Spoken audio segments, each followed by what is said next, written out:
Next review, what do you want to do? QE or Watergate? Let's do Watergate. QE probably have a little... Tell us about Watergate, Paul. You take this one. So Watergate is basically you are Nixon or you are the press. And you're basically trying to Twilight Struggle, the game. And so basically there's a momentum token, there is an initiative token, and there's some evidence. Like, if you are Nixon, you basically want to push this red momentum token 5 times, and then you get to keep it. You do this 5 times total, you win. With the press, what you're trying to do is you're trying to create, you have your reporters, and you're trying to create this connection. Like there's like a board, and like a CSI exactly evidence board, exactly. Or like Beautiful Mind with all the string connecting all these different things. Exactly, and you're trying to connect 2 reporters to Nixon, and there's not reporters, two informants. Yes, and there's a track where you just keep on pushing these things back and forth with your various cards. The cards have some superpowers that you use one time and then the cards are out, or they have numbers which you use to push them along the track, and that's basically it. If you've ever played Twilight Struggle, this is a condensed version of that can be done. We played right before a podcast, and that was maybe 20 minutes. Yeah. So yeah, it's a little longer than Air, Land, and Sea. It's like 2 Air, Land, and Seas, maybe. And so that's basically it. I think it's really good. I think it's fun. Like, I'm a person who respects Twilight Struggle, but I don't actually play it very often because I feel it's 3 hours long. Yes, it's 3 hours long. But more than that, I feel like there's a right way to play Twilight Struggle. You need to. If I'm going to study the game, I'm going to study all the cards. I'm going to study all the gambits and blah blah blah blah, and that's worth studying. Whereas with Watergate, you have that same experience, but there are only 13 cards. I think there's 24 in each deck, maybe. 24? Like that many? I think so. Yeah. Okay. It's something like that, and they're all, none of them are super game breaking. They're all pretty well. So one side has conspirators and one side has journalists, and those are pretty game breaking, I think. But they cancel each other out because they're both game breaking.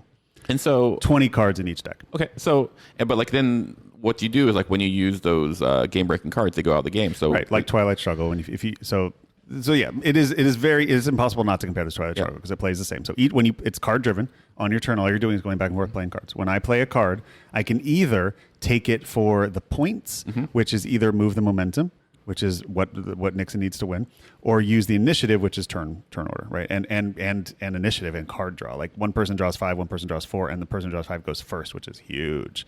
And then there's also 3 evidence tokens, face down little evidence tokens that only the Washington Post player really needs. And then each card also has a one-time use, right? An instant effect. Most cards, not each. Most cards, right? Yep. And conspirators and journalists are permanents. But the other ones, if you're not using it for the points, you're using it for the event. And if you use it at the event, it's gone from the game. And it's out of your deck forever. And you go through your deck 3, 4, 5 times in a game, maybe. Yeah, absolutely. So you are thinning your deck. So you're sort of creating this deck you want, but you're also getting rid of some of your best cards because the one-time use effects are so powerful you can't not use them. Yeah, this last game that Matt and I just played, he thinned out his deck really quickly, and he played a rush strategy. And he was very close to winning, but I had such strong cards left because I didn't toss anything. And it wound up being a card draw that made him win. Yeah. But it was pretty interesting to see how that dynamic. I think what I did loses more often than wins. I think Nixon has to rush things, but I think Nixon has to keep a couple bombs in his deck that he does. And I used my bombs early to sort of force you out of your game was my thinking. A little bit. Because now you have to start worrying about the clock ticking. And it works in hindsight, but I also it could have gone either way at the end there. I mean, I was 1 yellow away from winning. You were 1 evidence token away from winning, which the game every time I play the game probably 6 times now, it always comes down to one of us will win this round, guaranteed. Sure. Yeah. I think this is like how I describe Century Spice Road as a Euro 101. This is a war game 101 to me. I mean, this is a modern war game, a Twilight Struggle card-driven sort of war game. Not a person on a map. Right, not persons on a map game. I think this is one of the best this might be the best short 2-player game I've ever played. Really? It's hard to think of a 2-player game that plays in 30 minutes that has more depth than this. Fort Sumter is a game that came out about a year or 2 ago that is very much Twilight Struggle for 2. And it's interesting. This is on par with that, but I find this to be more thematic. The theme comes through. Fort Sumter almost felt like an abstract to me. It's just more streamlined. Like it really gets to what it is quickly. Yeah. This look, my only issue is, and I think the asymmetry will help a lot in not feeling samey, because I wouldn't want to play Nixon like 3 times in a row. I think it'd be like, oh, let me try the others, because they do play pretty differently, and knowing each other's decks is such a huge part of the game. I think this game becomes sort of like Air, Land, and Sea in a sense once both players really know the game. Yeah, because then it really comes about feinting what you have in your hand, right? Pretending you, and also keeping those bombs there, and the other person having to always be prepared for them, which is totally a Twilight Struggle thing. But Twilight Struggle, you have to learn, 180 cards, and they all are very complicated. And this one is 20 cards in each deck.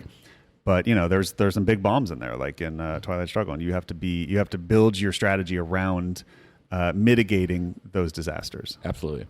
Yeah, no, I highly recommend for me. Like, if you like the theme, if you like Watergate kind of thing, and you like Twilight Struggle, it's really no brainer for me. This is also a pretty cheap game, about $30, $34 new.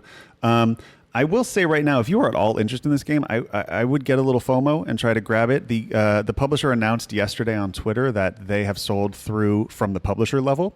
So every piece of stock that's out there is all that's out there, all that's left. Oh, really? Scarcity. Once this stock sells through, you will have to wait for a reprint, which usually those can often take 6 months. So if you want this in the next 6 months, I would try to snag it in the next week if you can. It's $30. If you go to board game prices right now, everybody seems to have it in stock. But like I said, the publisher has sold through. So the print run is sold out from their level. You cannot buy it from Capstone's website right now, I don't believe. But every game store and even Amazon seems to have copies of it right now. But when they're gone, it's going to be gone Capstone's not a huge publisher. It could be a year, could be longer. And I do recommend this. This is, if you have a regular gaming partner that you play with, 2-player games, this is a wonderful, meaty 2-player game. You or your spouse, this is one of those things where I go like, definitely. Totally. Or I'd even, I'd play this with non-gamers. I don't think it's very complicated. You could bring, this is definitely a great vacation game. Yep. I think Rachel would enjoy this game. I'm excited to teach it to her. I think it's a pretty solid 2-player game. Now, look, if you have, when I think 2-player games, I think War of the Ring. I think Twilight Struggle. I think let's sit down for 3 hours. Let's put a pot of coffee on and let's play like a really intense long game. Yeah, I do not. But if you don't have that time, this is pretty meaty and pretty fun decision space in a short period of time. It's a 2-baby game. That's right. If you have 2 babies, you should get this game.